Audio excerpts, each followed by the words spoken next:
All right, there it goes. Good morning, everybody. This is Mitch Ribak with Tropic Realty Beachside, powered by eXp Realty, and I'm also the CEO of Inside Sales Agents, which many of you may not know that. We're basically a lead conversion company for brokerages all over North America. I spend half my time traveling around the country teaching what I'm going to teach you today. It's kind of funny when I started doing this back in 2001. Of course, it's evolved a lot since then. I had to come up with the programs. I was the only person on the internet at that time, pretty much generating leads. Back then, it cost me $1,000 a month to generate 25, 30 leads a day. Now it costs me $10,000 a month to generate the same amount of leads. But when you look at leads, and I don't really care how you get your leads. I don't care whether it's from open houses. I don't care if it's from internet, like I'm known for, or just networking. You have to have some sort of system in place to work your leads. I'm not going to really get into database programs and stuff like that. There's a million of them on the market. Two of my favorite, obviously, Real Estate Webmasters, but they are my partners in Inside Sales Agents. It is probably one of the best sites out there with a great CRM. And then Follow Up Boss is another one that I really like a lot. But there are multiple choices out there. You just got to find the one that fits your personality and what you need to do. Most of them will have more information and more tools available than you'll ever use. So today we're not going to talk about software. We're really going to talk about the process of lead conversion. I'm going to give you some numbers to start so you can see how we, basically this is my Tropical Realty stuff and the numbers that we did. And I'm going to kind of go through this with you. And the reason why I do this isn't to brag, but just to show you that there is an easy way to, this is very doable, what I'm going to teach you today. By the way, as we're going through this, because again, those of you who've heard me speak before know I'm pretty ADD. There's a questions box in your on your tool there, your GoToMeeting tool or GoToWebinar tool. If you have any questions at all while I'm talking, please respond there and let me know what the question is then. Of course, at the end, I'll leave a little bit of time also to do Q&A. So last year we generated 8,633 leads. We had 65 agents, 25 of them on leads. We actually had 115 agents, but 65 agents that actually sold houses. 25 that were on our lead system. We closed 329 leads, sales from our internet leads out of 640 closings that we had last year. So about half our closings came from leads. When I say leads, for me, I'm talking about raw registration leads. So we're talking about the worst possible lead you can capture online. So basically, people come to our site, we make them register to use our site, and then we capture that lead, and then we go into our processes that I'm going to teach you today. So that's we close about 2.4 to 3% of our first year leads, and actually that long-term number has actually gone up to about 5.8% now. Of our long-term leads. And what does that mean? So a short-term lead is a lead that we get this year and we close this year. A long-term lead is leads that we got last year and longer. So when we go through the numbers in a few seconds, you'll understand that a little more. And again, stop me with any questions you have. A lot of this stuff is a little technical, but I like people to see it so they understand that it's all possible if you have the right systems in place. So on this slide here, I'm just going to use the 2016 numbers because 2015 is just to show you that numbers stay pretty much the same each year after year. So in 2016, 54% of our sales from leads came from 2016 leads. So that means leads that we got sales that we got from internet leads last year, that 329 or so, 54% of them were from leads that were less than a year old. 24% of our sales were from leads that were a year old. And 11% were 2 years old, and 11% were 3 years or older. So my point on this is, if you look at this little slide here, 54% are from new leads, but 46% are from leads that were old. And the only reason why we do that and get that is because we are really on top of our leads, and we follow my systems and principles that I'm going to teach you today. All right. Of those 2016 leads, and this is a really important number to understand, this talks about basically your speed to lead. You've heard this comment before. Speed to lead is so important in this business. And these days it is, because people register on multiple websites. If you're getting Zillow leads, for instance, that lead could be 3 or 4 different people within a matter of a couple minutes. I think Realtor.com leads are sent out to 3 or 4 different people at the same time. I know a few other companies do that. So how quickly you get to your lead is the best, but 48% of the 54%. So I'm going to go back for a second so you understand this. Remember, 2016 leads, 54%, right? So of the leads that were of that 54%, almost half bought within 3 months. So again, we got to them quickly and we didn't let them go. And then 34% bought within 3 to 6 months. So what is that? 82% of the leads that we sold in 2016 that were 2016 leads bought within 6 months. Think about that. How much money are you leaving on the table, which I think is in my ad yesterday. How much money are you leaving on the table to that you are not capturing because you're not calling your leads, you're not doing anything to follow up with your leads. So I think these are really cool numbers, and I'm a numbers guy. And by the way, you need to know your numbers if you're going to run a business. How many of you know how many leads you need to do to how many sales you're going to get? You need to know those type of numbers. So and I deal with mostly brokerages and teams when I do my consulting work. I don't really work with individual agents on consulting. Not that I wouldn't help people, obviously that are in my brokerage or in my team, I help all the time. But I don't generally help individual agents just because it's a lot of work for one person, and honestly, they can't really afford my $1,000 per hour consulting fee. So why do agents and teams and brokers fail? One is expectations. So if your expectations that I got 100 leads today and I should get 50 sales, you are going to be highly disappointed. Out of 100 leads, the national average is about 0.7%. That's really, really low. So maybe 0.75. That's the reality. So with us hitting, 2.5 to 3% on first year leads, that's a pretty amazing number. But don't set your expectations that high. I will tell you, actually, this is a good time to talk about this. A friend of mine did a study, and he contacted, not called, but he contacted 1,000 people that were leads that were 2 years or older. And out of those leads, 380 had bought a house already, and 200 more were still looking for a house. So I think that's 580 people. Almost 60% of those people were buying a house. In our ISA company, Inside Sales Agents, we know that 52 to 54% of the people we talk to are buying a house. The question always is, are they going to be buying from you? Most agents will sit there and think, well, if 52% are good, that means 48% are bad. That means all leads are bad. You can't really look at it that way. You have to look at 52% are good. I have a 50-50 shot at getting a sale here. So more stuff on this. Overwhelming agents with too many leads. If you're a team leader or a broker and you're giving agents more than 2 leads per day, and that's a max, they will be overwhelmed within a few months. We try to keep our agents at about 30 leads a month each because we find at 30 leads a month each, they get the highest conversion rate. Lack of inspection or accountability. One of my favorite lines in life is from Chet Holmes called, "If you don't inspect, they don't respect." We found years ago that if we don't inspect what our agents are doing, our sales just drop off dramatically. But on the other side of that, if you overanalyze, it's too much too. So there's a fine line. Okay, we've been doing lead conversion for almost 16 years now, so we've got it down pretty good. Lack of the first phone call to leads.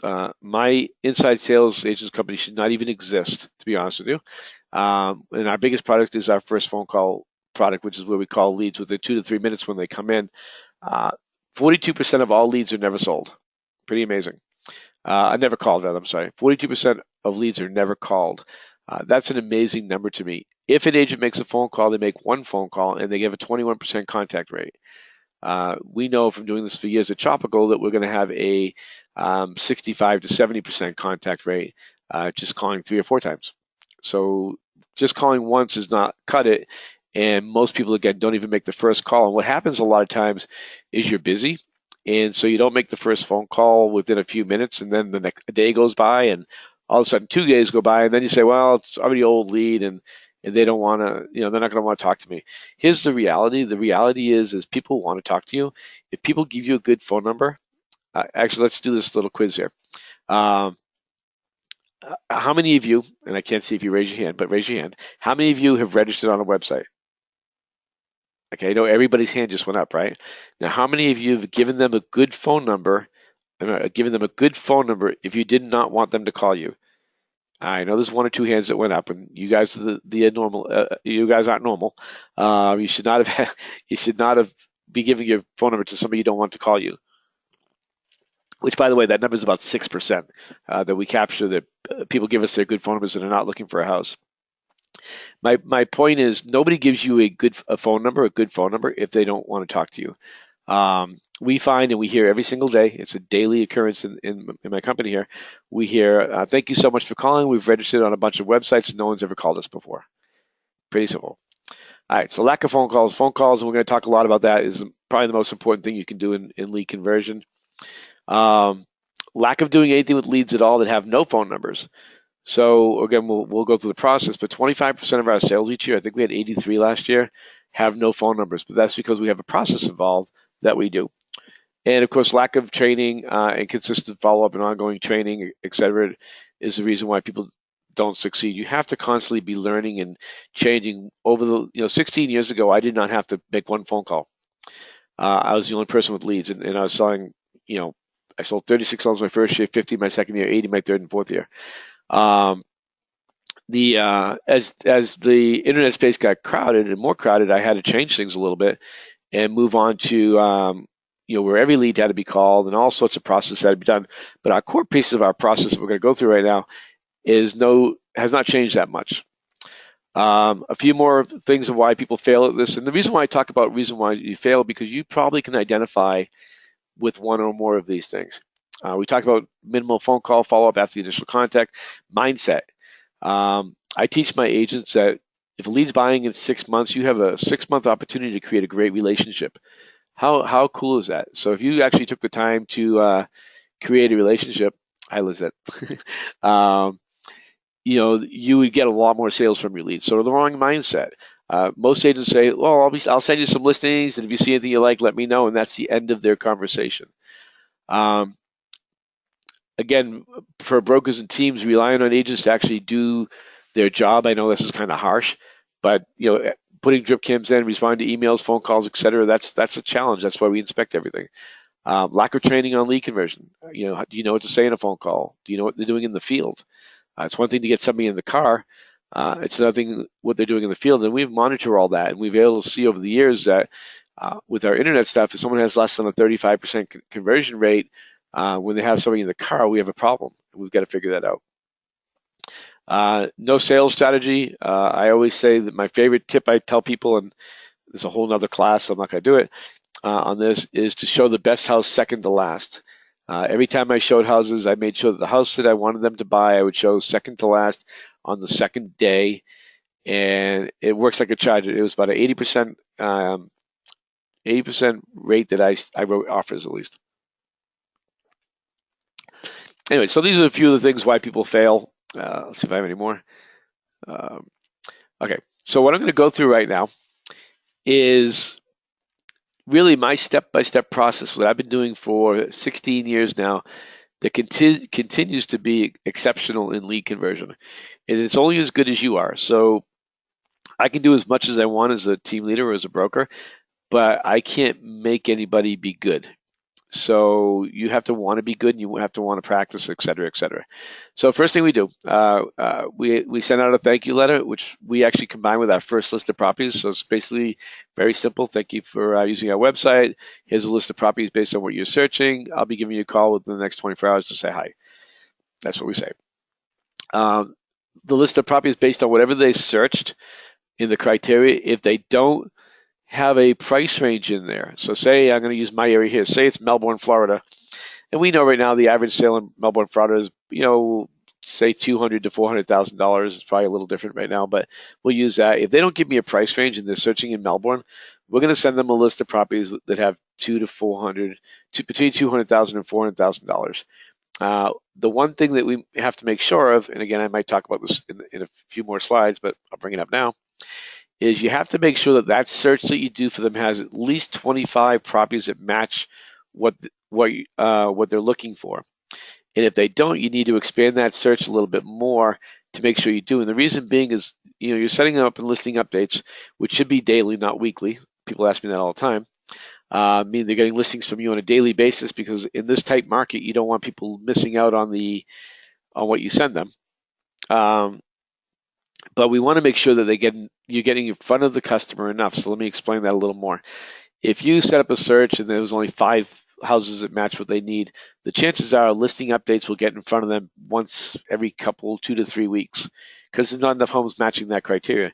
If you have 25 homes that match, or more, you're gonna be there 2, 3, 4 times a week. So when they're thinking about actually moving forward, you're the person that's in front of them on a regular basis. Okay?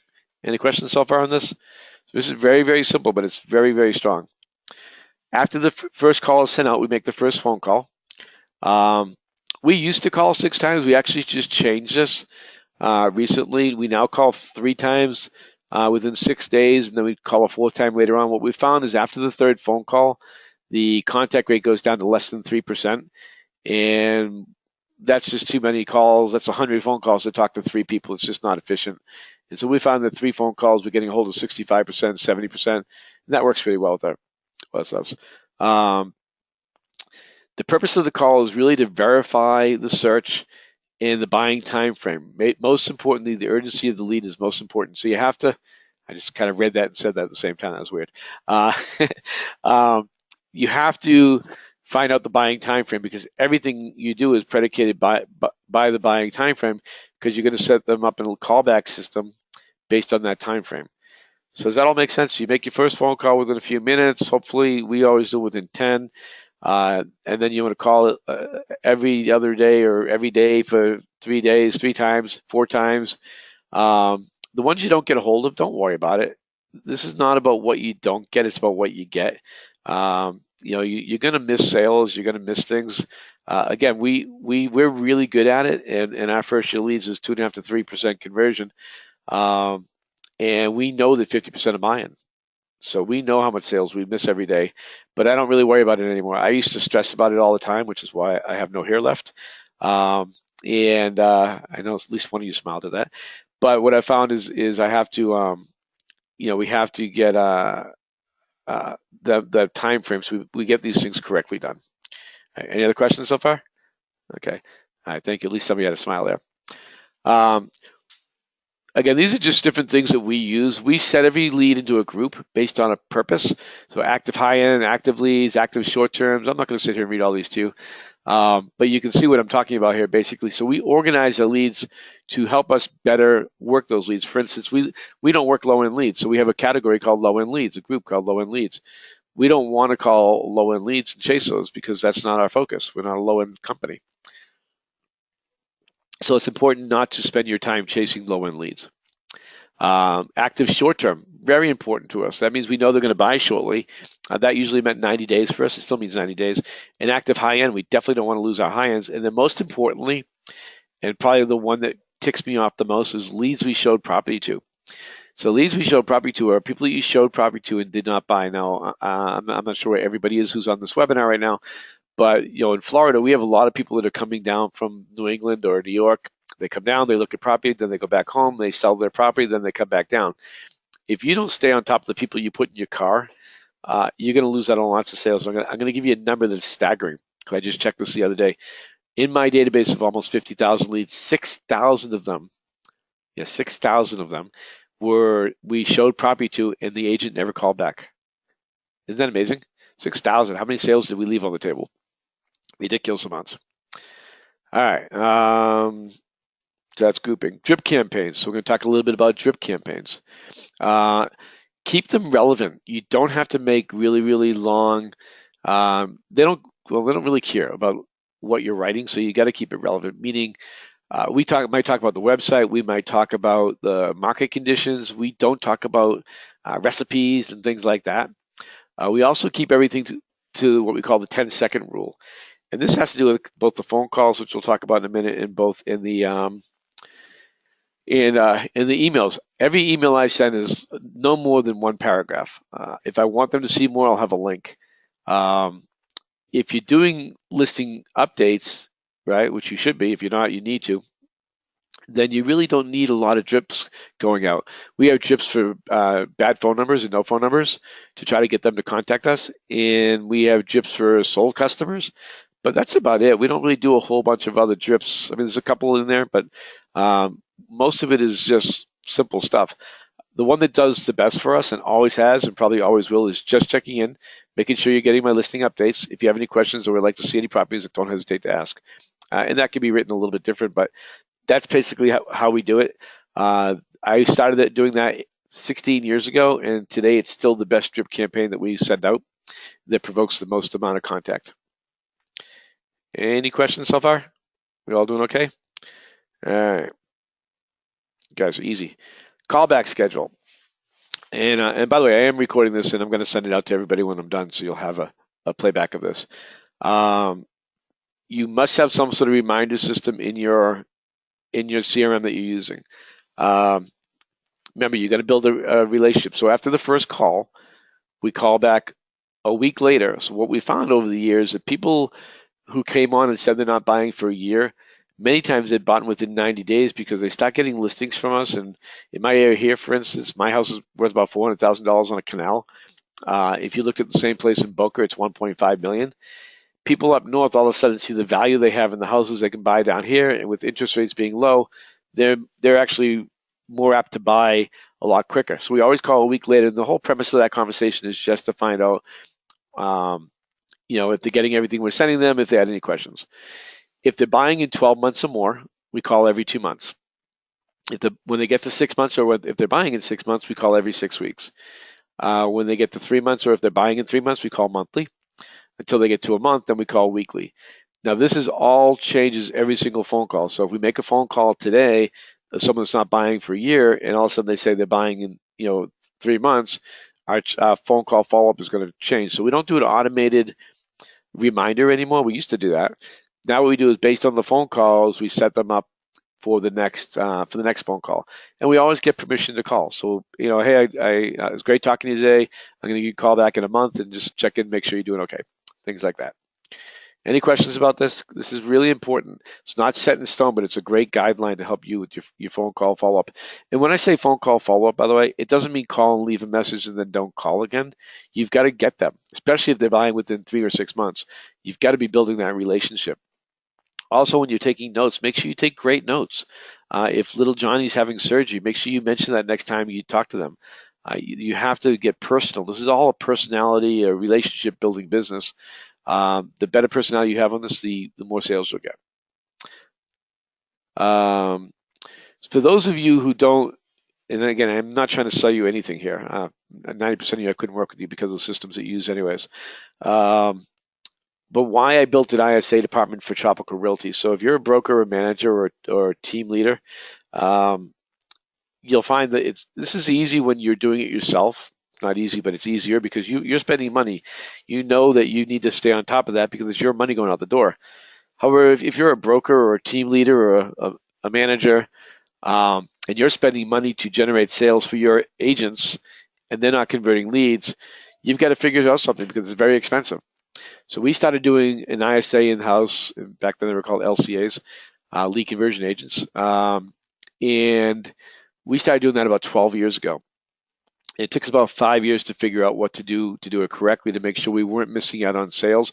We still miss out on sales. Don't get me wrong. Our conversion rate long-term, 5.6, 5.7%, should be 15, 20%. So we're still not great, but we're still better than the rest of the world at it. But the other thing that we do with the ISAs is we transfer leads from agents all the time who don't do what we say. So if we give an agent something to do and they don't do it, we just transfer the lead in the system. Over the years I've been doing this, we've had one agent who, weirdly enough, didn't sell a house, was the only person that ever noticed that I transferred a lead. We transfer leads every single day. It's part of our business for me to get maximum lead conversion. And then finally, if agents don't do their job, and we're in the middle of doing this right now, we're taking agents off leads right now and putting new agents on leads, we terminate them from the system. Doesn't mean we don't get rid of them. Doesn't mean they're bad people. It just means that they don't work well within our lead system. And ultimately, every lead costs me between $20 and $30. If an agent's not ready to work that lead or not going to work that lead, I'm going to find somebody else that has to. So it's very important that you have to do that.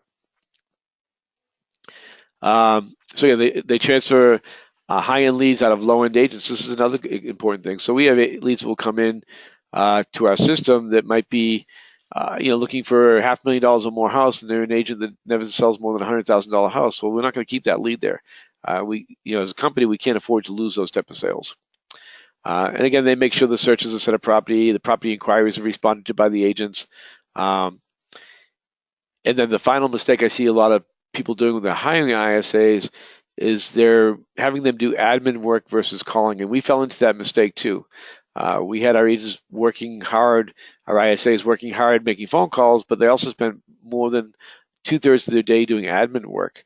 When we changed that, we increased our sales dramatically because obviously we're making more phone calls. It's about more touches. The more people we touch, the more sales we get. So these are kind of numbers, and again, I don't do these numbers to sell you anything. I hope you guys understand that. The people that know me about that. But I want you to understand numbers because they're important. And this is how important first calls are. We called. This was one of our customers. 829 of his leads. We got a hold of 590 of them. It took us 2,967 calls to reach 590 people. We had 358 out of that 590. So I don't know if that number is off the top of my head. Positive outcome.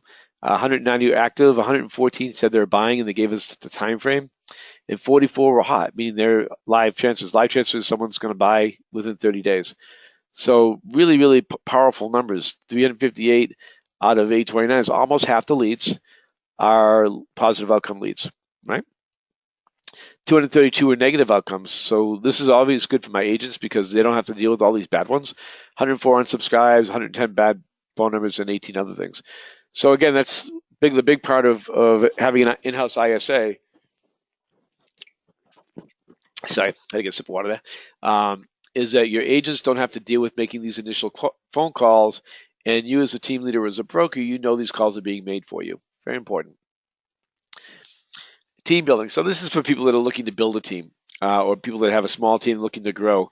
I think the ultimate goal for a realtor is to have a team. One of the reasons I merged EXP with my brokerage, and we're still at this point the largest brokerage who's come over to EXP, was I was really tired of being a broker. I tell everybody that I meet, and I have been for years, so it has nothing to do with EXP.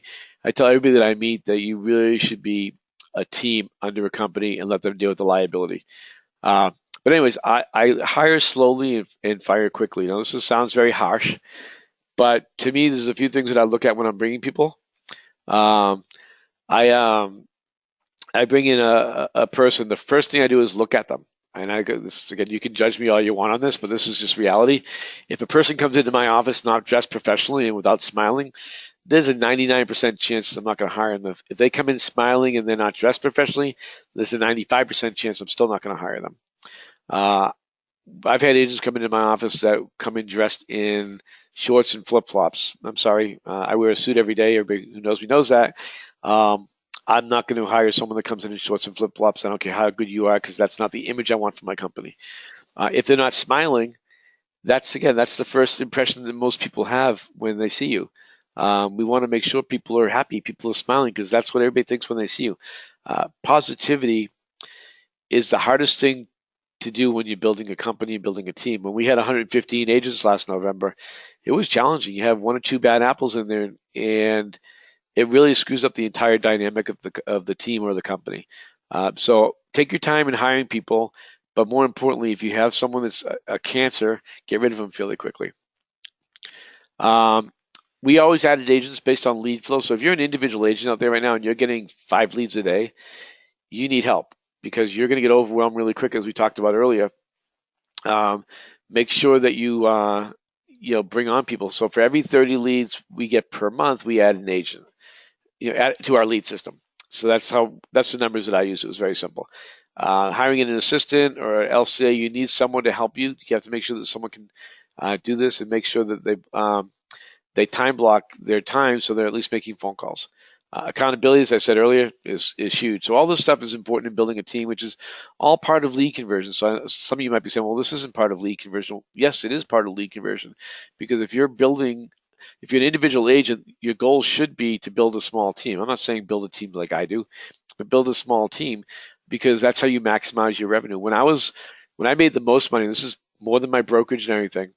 When I made the most money, I was a team with 5 agents. So it's me and 5 agents. I was selling houses. I was making a few $100,000 a year, and I wasn't killing myself. It was amazing. As an individual agent in our area, especially with a $200,000 average sale, you have to sell a lot of homes to make a living. When you build a team, you maximize your earning potential. Anybody has questions about that, I'm glad to chat with you about team building. I help people every day on that stuff. So summary of this, and to keep it to a half hour just about, is make sure, and I'm going to give you an example of this. I just brought on a new customer for our ISA company. They have 12,000 leads in their database. Out of those 12,000 leads, 10,000 leads they did nothing with. 10,000, think about that. Even a $10 cost per lead, that's $100,000 that they wasted because they didn't even set them up on searches. So everyone should be set up and get a list of properties from you, regardless if they have a good phone number or a bad phone number. Do not wait until you get a hold of them to set that search up. You may never get a hold of them. You still want them getting listings from you. Phone calls are mandatory. If you don't do calls, you won't do business. I give everybody the same amount of leads in my office. The ones that make phone calls make more sales. Very simple. Keep your drip campaigns simple and relevant. Check your agents or yourself, and even yourself, by the way. If you, and I said this a little bit at the beginning, but a lot more people come on since then. It's very important that you know your numbers. How many leads does it take to make a sale? How many, how many clicks on the web do you have to get that many leads? It's very predictable. I was able and still able to predict my business, but within 10% every year. It's not about capturing leads. It's about sales. That's all. It doesn't really matter. And if you're not going to call, you need to hire an ISA to make phone calls for you. I think that might be it. So I want to open this up to questions. So anybody have any questions? I got a couple on here, but anybody have any questions? Just write them in the box, and I'm going to get to all of them as we move forward here. I got to open the box so I can actually read this stuff because I'm blind. All right. Why can't I open that bigger? Okay. First question. How long do you chase leads for? That's a great question. And I should have touched on that in my slides. I'm going to have to adjust my slides. So we chase leads until they tell us to stop chasing them. Pretty simple. We want to make sure that every lead that we chase, that we follow, has doesn't fall through the cracks. So until someone says, don't call me, we're going to keep calling. Last year, we had 12 sales from 2009 leads. So how long is it? 7 years ago, 8 years ago. So that was an 8-year-old. Those are 12 8-year-old leads that we had sales from. Okay. Next question. I love this question. I get this all the time. This question is, I prefer to text, so I'm going to do that instead. That's awesome. Good luck with that. The reality is you can want to text all you want, but I know lots of people that do the texting method. The contact rate, instead of being 65, 70% like we get, is about 35%, maybe 40%. And you build zero relationship when you text. So it doesn't mean it doesn't work at all. It works about 50% efficiency. And I call it chicken shit marketing. So anybody that just does emails and does textings, you will never convert it at a good level. Next question. What is the difference between Zillow leads and registration leads? Another great question. So Zillow leads, Realtor.com leads, Trulia leads are inherently a better lead, a better quality lead. Those are property inquiry leads. So somebody inquiring on a property versus just a registration on a website is going to be a better lead. But surprisingly enough, I talk to people that work Zillow leads all the time. Their conversion rates are still around 1 to 2%. People that I know that follow my stuff are getting about a 15% conversion rate. So big difference, but big difference in the quality of lead. The other difference is you're going to spend $50, $60, $70 for that lead versus $20 for that lead. Next question. When you are first calling, do you leave messages or just keep calling until you reach them? Great question. Guys, I have some good questions today. So the answer to that is we do not leave messages on the first few phone calls.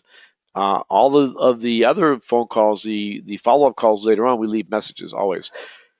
But the first few calls we don't, because we don't want them to see us, know who we are, and not contact us now, or not answer the phone because they know we're a realtor and they don't want to talk to us.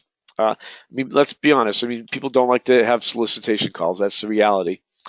But you've got to be able to take that call and turn that into a relationship.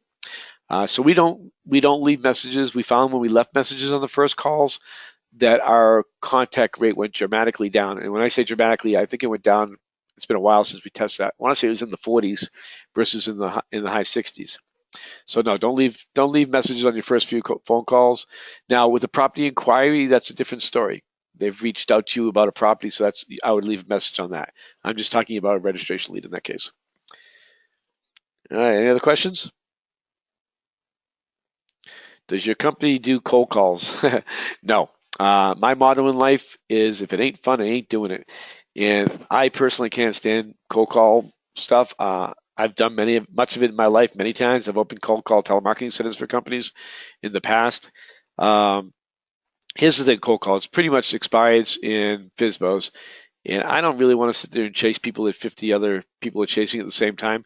What I will say though is if you are going to call expireds, you're better off waiting about a month and then calling them. And if they haven't listed yet, if they then I would call them. Um, but not I would not do that. I just again I don't want to sit there and be one of those people that call expireds that I'm the 48th call that day. It's just a mess. Not my cup of tea. I'd rather generate leads online. Another question is, what's your opinion on door knocking? I love door knocking, but you have to do it with a purpose. So if you just go out there and knock on doors and say, "Hi, I'm a realtor. If you ever need me, let me know." That's not going to really generate much. But for those of you that don't have a lot of money, you can farm an area without spending a penny. You print out a little um, they print out a little bit of information about the neighborhood, walk around each door. Hey, I just want to let you know what's going on in the neighborhood. Or if a house just went under contract, and I love this one, and I don't know too many people doing it. A house goes under contract, does not have to be yours. A house goes under contract on Main Street. You go up and down the street now, knock on each other people's doors and say, hey, I just want to let you know that this so-and-so's house went under contract within 14 days. We have lots of people looking in this area for homes. Do you or anybody you know want to be interested in selling the house? Things like that. So you're offering something of value, and if you offer something of value, I think door knocking works great.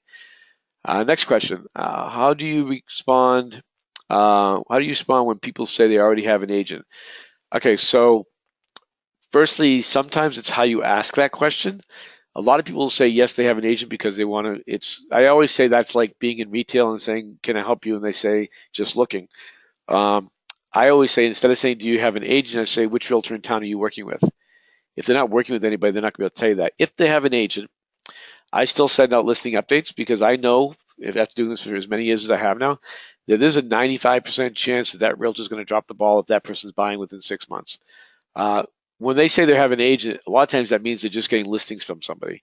So I may ask them, "Oh, are they currently showing you property?" If they say, "Well, no, I've never shown them property." "Oh, have you met them yet?" "Well, no, I've never really met them. They're just sending me listings." That's not somebody who has an agent. Now, for me, if someone actually has an agent, uh, I'm like, great. Well, I'm going to continue to send you listings. If you have questions, let me know. But good luck with so and so, because my philosophy is I don't ever steal customers from agents. It's just not my style. But that's how I respond to them. Hopefully that helps. I love these questions. Great.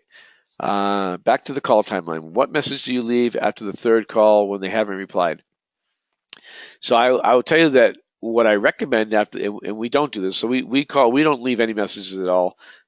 We just move forward with our thing. If I was leaving a message, it would be, hey, this is Mitch with Tropical Realty. Just trying to get a hold of you. I've been sending you listings. I'd like to make sure what I'm sending is what you're looking for. Please give me a call back at 555. You want to keep it really short, 10-second rule on that message. I also don't have a problem. We're getting ready to test this right now on texting on the fourth call, because at this point I haven't gotten a hold of them, so why not? So I don't mind texting on the fourth call. We're getting ready to test that. And when I say test things, by the way, I don't test things for a week. I test things for 6 months. Um, texting is great way to get a hold of people, but you've got to be careful you're not harassing people. But we're going to test that. We tried texting immediately after the first phone call, and we got a huge unsubscribe rate, so we don't do that anymore.